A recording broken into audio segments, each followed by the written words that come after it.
Hi friends, నేను మీ GMK.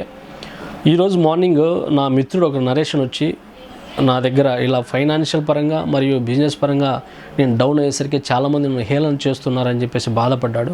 So అతనికి నేను ఇలా వాళ్ళకి చెప్పమని, గెలిచే వరకు ప్రయత్నించే ఓపిక ఉందని చెప్పు, సాధించే వరకు వదిలిపెట్టే ప్రసక్తే లేదని చెప్పు, చేయి జారిపోయిన దాని గురించి అస్సలు బాధపడని చెప్పు, చేసే పనిని వాయిదా వేయనని చెప్పు, అవకాశం నేనే సృష్టించుకుంటా అని చెప్పు, నీలా వెనక్కి లాగే వాళ్ళ మాటలు అస్సలు పట్టించుకోనని చెప్పు, ఎప్పుడు పక్కోడి పనిలో వేలు పెట్టరని చెప్పు, ఎవడి పని వాడు చేసుకుంటే మంచిదని చెప్పు, ఫైనల్గా నిన్ను హేళన చేసిన వారికి ఇదంతా రాసి పెట్టుకో అని చెప్పు అని చెప్పారు.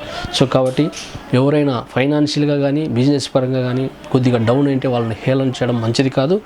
సో వారు కూడా ఈరోజు కాకపోయినా రేపు మంచి పొజిషన్కి వచ్చే అవకాశం ఉంటుంది. So thank you very much friends, thank you.